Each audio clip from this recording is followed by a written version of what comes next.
주신 하나님의 말씀은 구약성경 창세기 22장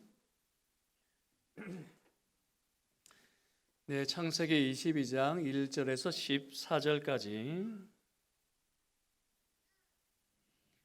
창세기 22장 1절에서 14절까지 오늘은 제가 한 절 읽고 여러분께서 한 절 읽고 우리 한 절씩 서로 교독하시겠습니다. 창세기 22장 1절에서 14절까지. 그 일 후에 하나님이 아브라함을 시험하시려고 그를 부르시되 아브라함아 하시니 그가 이르되 내가 여기 있나이다.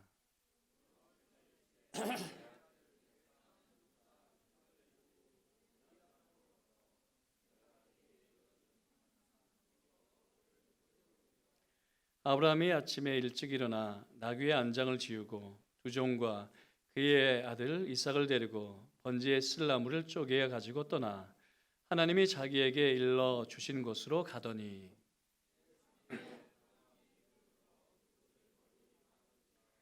이에 아브라함이 종들에게 이르되 너희는 나귀와 함께 여기서 기다리라. 내가 아이와 함께 저기 가서 예배하고 우리가 너희에게로 돌아오리라 하고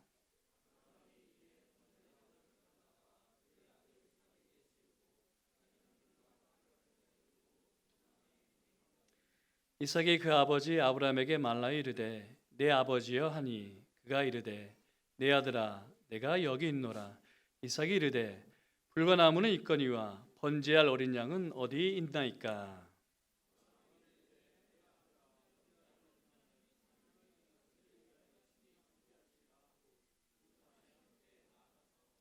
하나님이 그에게 일러주신 곳에 이른지라.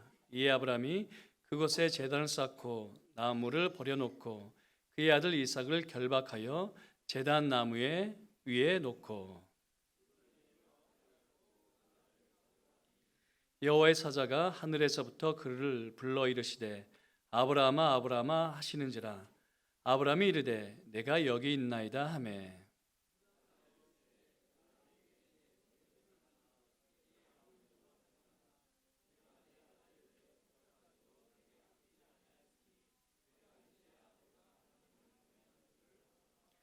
아브라함이 눈을 들어 살펴본즉 한 순양이 뒤에 있는데 술이 수풀에 걸려 있는지라. 아브라함이 가서 그 순양을 가져다가 아들을 대신하여 번제로 드렸더라. 아브라함이 그 땅 이름을 여호와 이레라 하였으므로 오늘날까지 사람들이 이르기를 여호와의 산에서 준비되리라 하더라.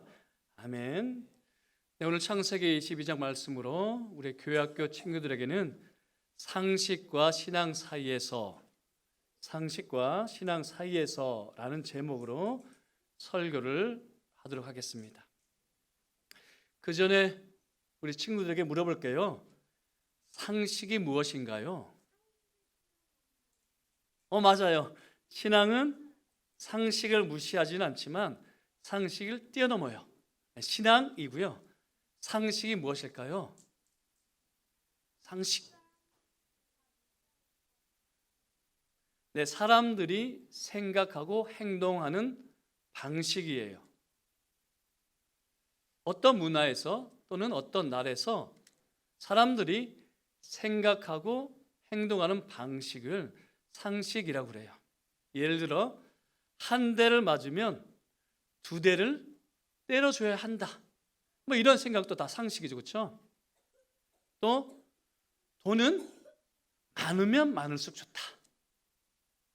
이게 상식이에요. 자, 그러면 신앙은 무엇일까요? 신앙은 무엇일까요?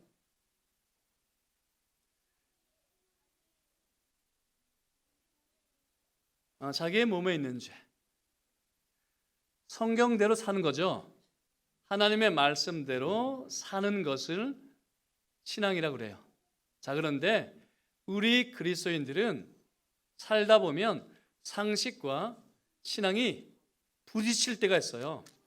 상식과 신앙이 충돌할 때가 있어요. 왜냐하면 신앙대로 살면 왕따가 될 것 같거든요. 말씀대로 살면 손해볼 것 같거든요. 실패할 것 같거든요. 그래서 상식과 신앙이 부딪혀요. 충돌을 해요.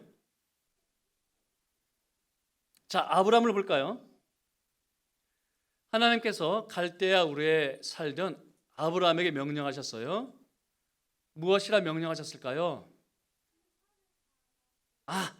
창세기 22장에서는 그 산에 가라. 창세기 12장에서는 혹시 기억이 나요? 갈대아 우르에 살던 아브라함에게 고향을 떠나라 했어요. 친척을 떠나라. 아버지 집을 떠나라 했어요. 창세기 12장.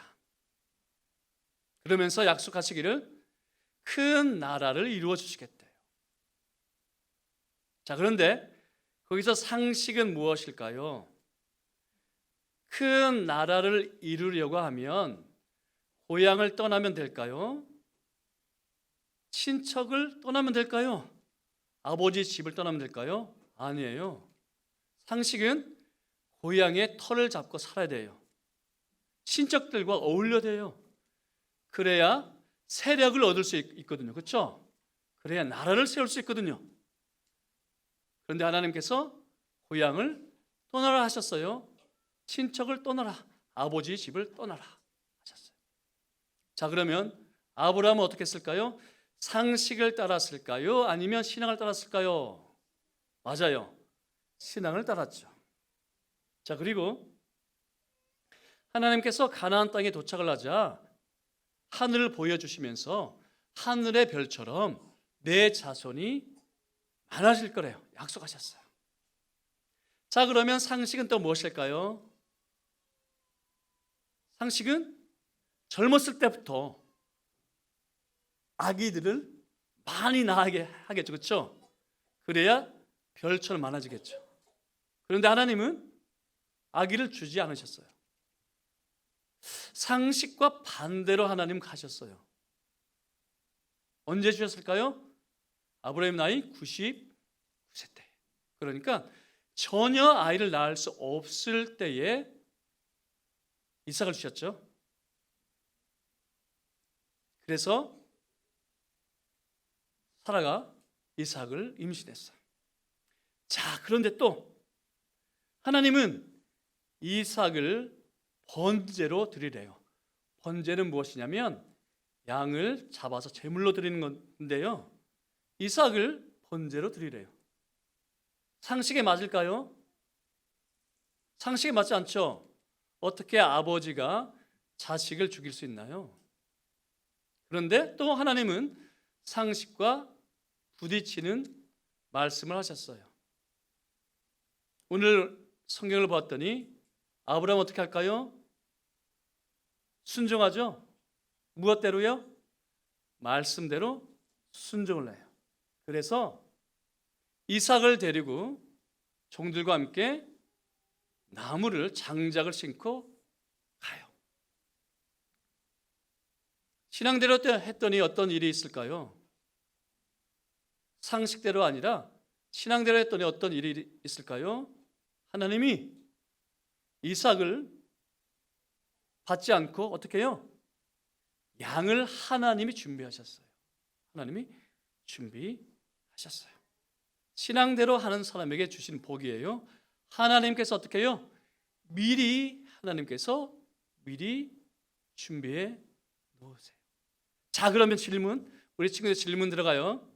자, 그러면 상식과 신앙이 부딪힐 때, 충돌할 때 어떻게 말씀대로 순종할 수 있을까요? 아브라함은 어떻게 말씀대로 순종했을까요?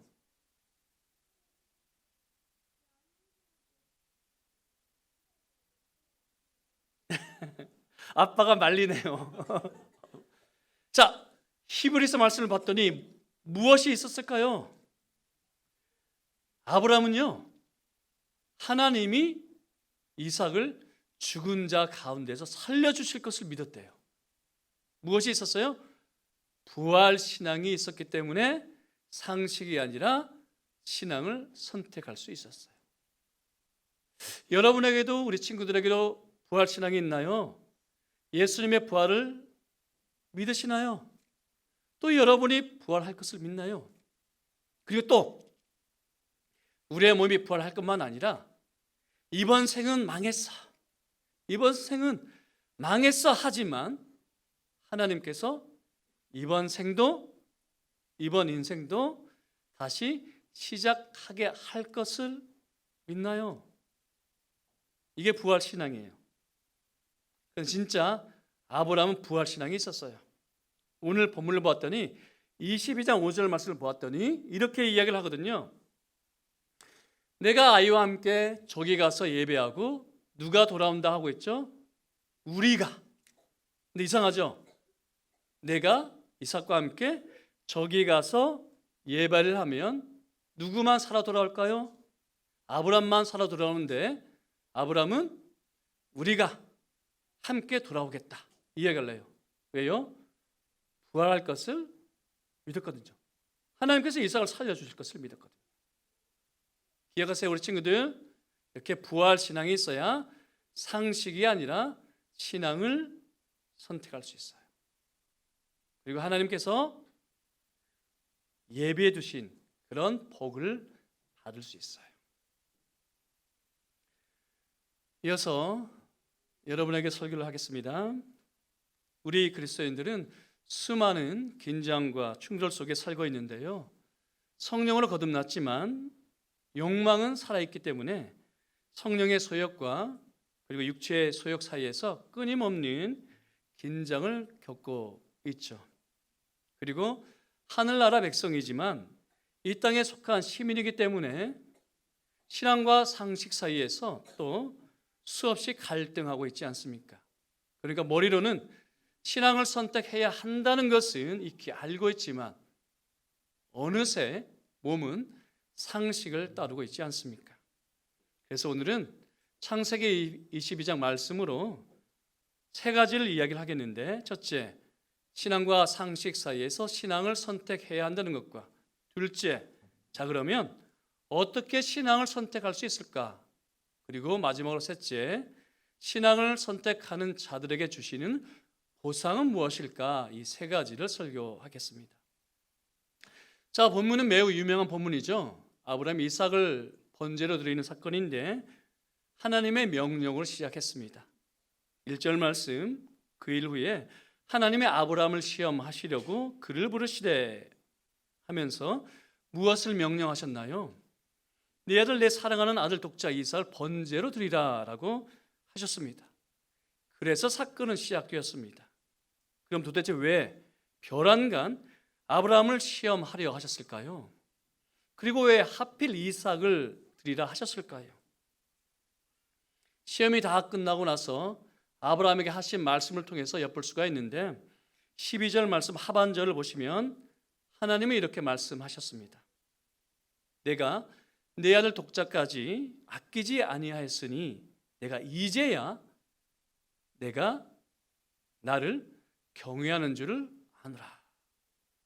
그리고 22장 16절 말씀을 보아도 내 아들 내 독자도 아끼지 아니하였다 또 말씀하고 있고요. 그리고 창세기 26장 5절 말씀에 따르면 내 자손을 하늘의 별과 같이 많게 하겠다.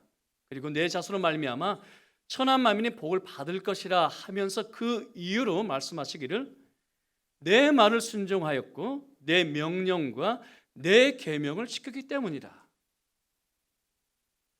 내 말에 순종했고 내 명령과 내 계명을 지켰기 때문이라 말씀을 하셨습니다.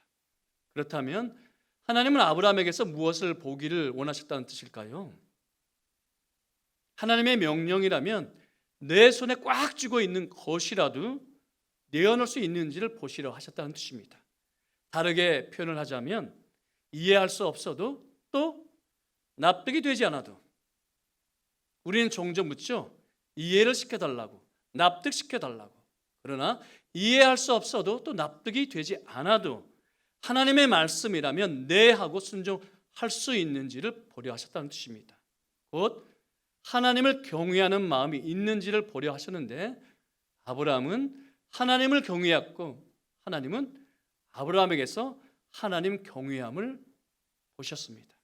그래서 이제야 내가 나를 경외하는 줄 아노라 라고 인정해 주셨죠. 자, 그럼 아브라함은 어떻게 상식과 신앙 사이에서 신앙을 선택할 수 있었을까요? 아니, 상식을 뛰어넘는 신앙을 선택할 수 있었을까요? 여러분이 지금 아브라함이라고 생각해 보세요. 하나님께서 여러분에게 이삭을 번제로 드리라 하셨습니다. 그러면 대번에 어떤 생각이 들까요? 하나님께서 어떻게 사람을 제물로 드리라 하십니까? 이런 생각이 들지 않을까요? 가나안 신들이나 요구하는 것이지 어떻게 우리 하나님 당신이 이런 명령을 하실 수 있겠습니까? 라는 생각이 들겠죠. 그게 상식이거든요. 그리고 이전에 하셨던 약속은 그럼 어떻게 될까요?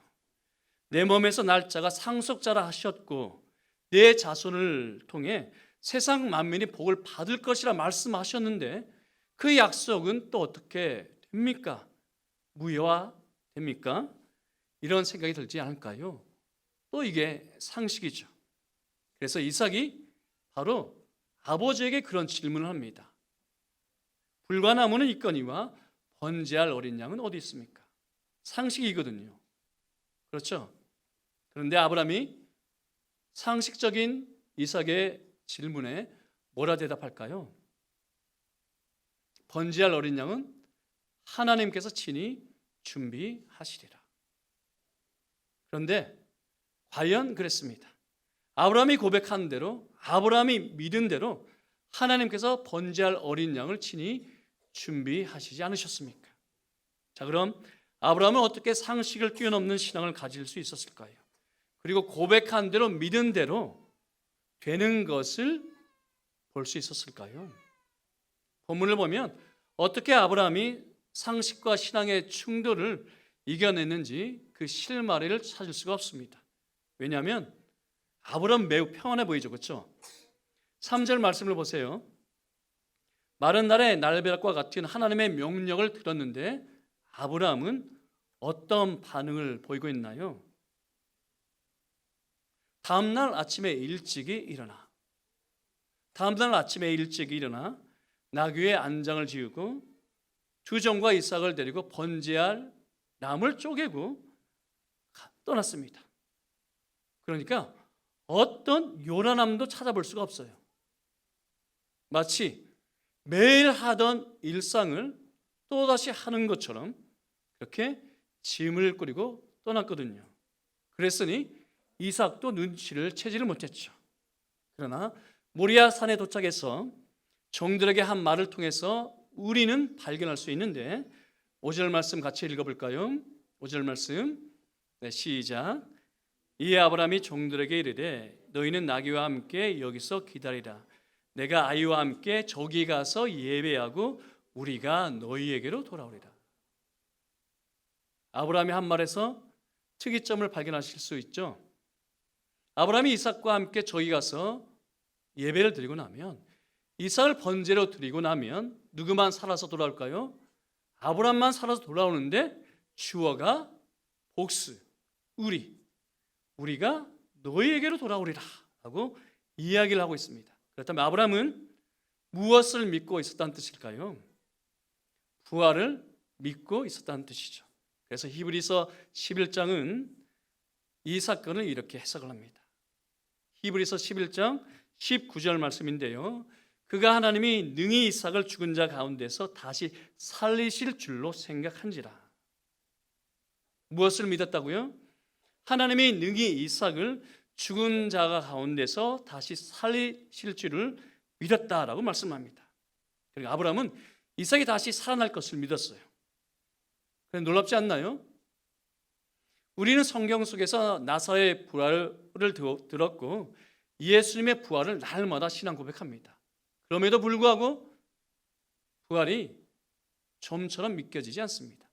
마음에 와닿지 않지 않습니까? 그런데 아브라함은 예수님의 부활을 알지도 못했는데 도대체 어떻게 부활을 믿었을까요? 언제 믿었을까요? 이삭이 태어날 때 부활 신앙을 얻게 되었죠. 왜냐하면 이삭은 마치 썩은 고목에서 새싹이 올라오듯이 죽은 육체에서 태어났거든요.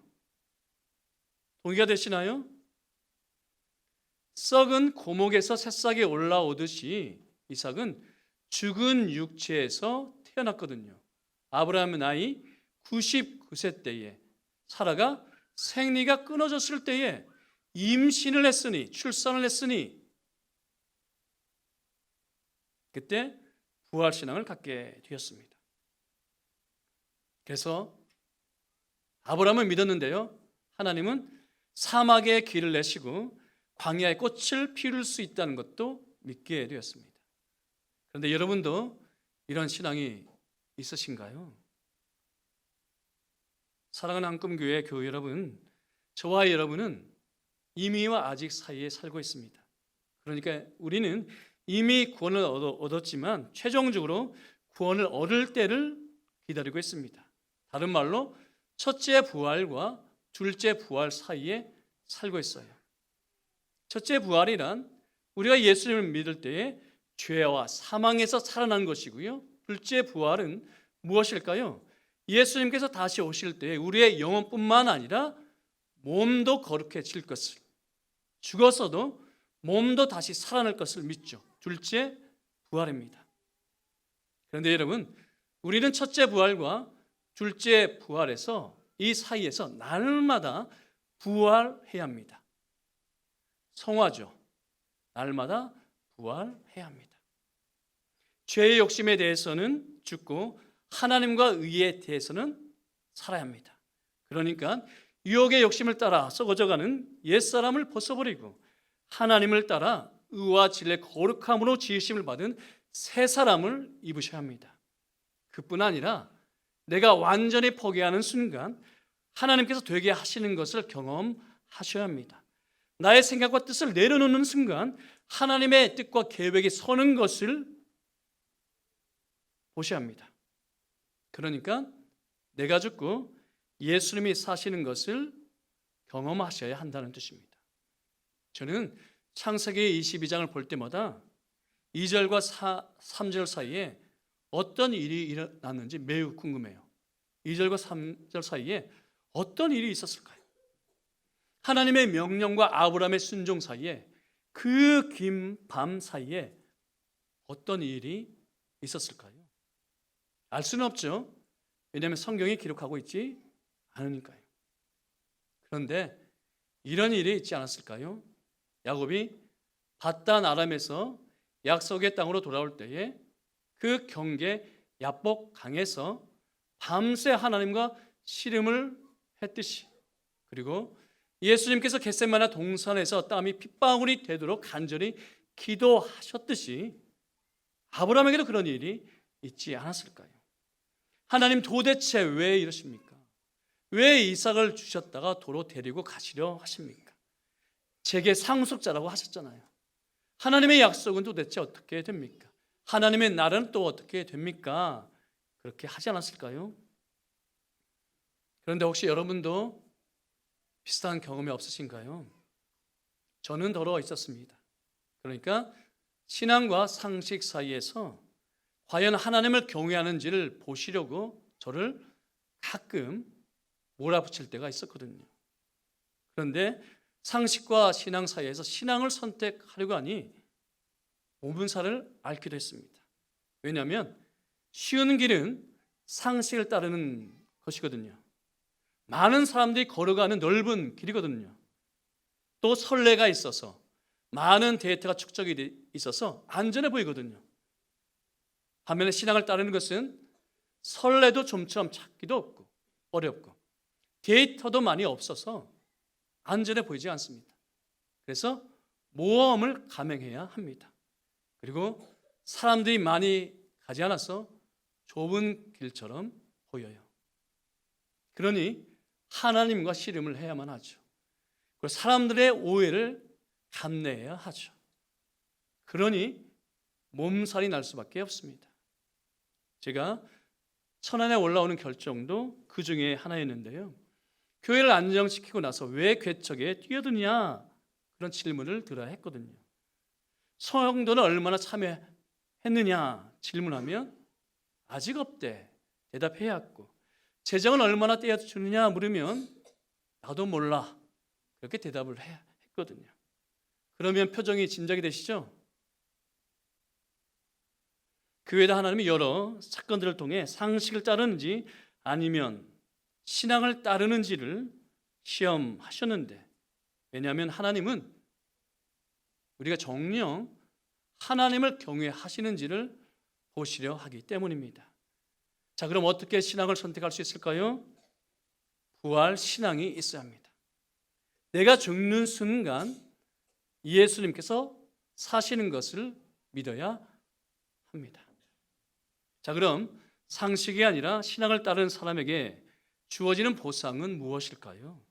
하나님을 경외하는 사람에게 주어지는 은혜는 무엇일까요?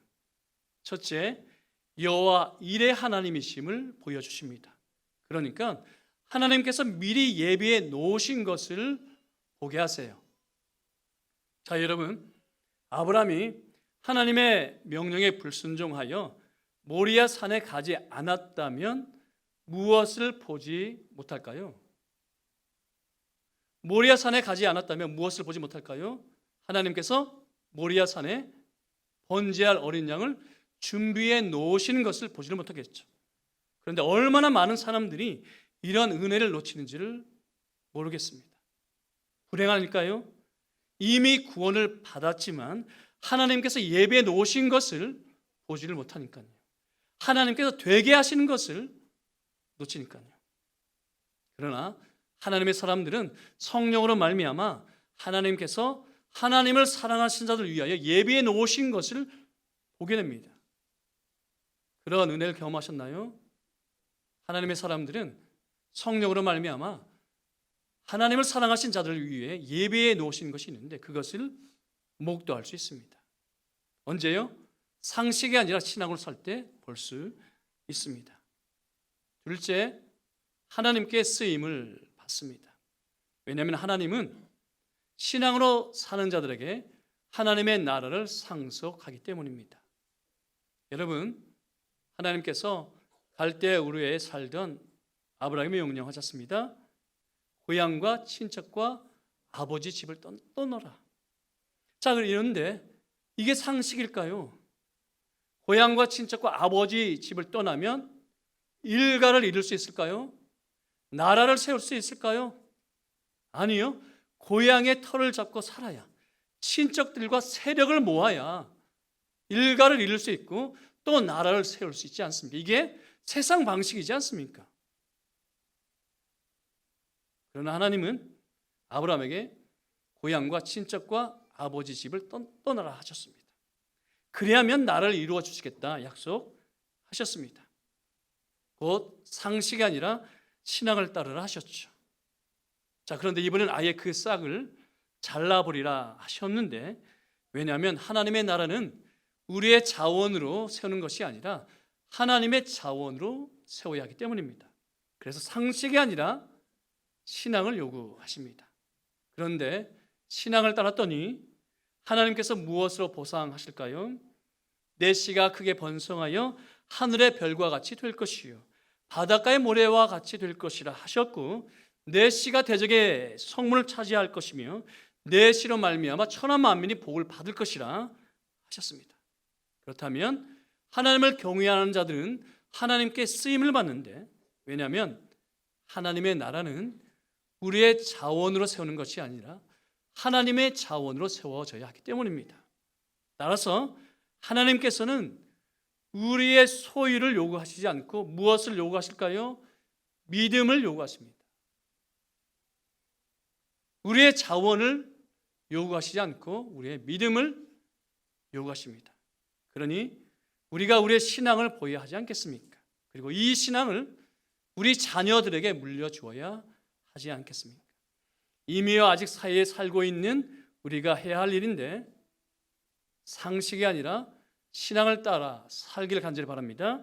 그리고 그 신앙을 자자손손 우리 자녀들에게 물려줄 수 있게 되기를 성부와 성자와 성령의 이름으로 간절히 축복합니다.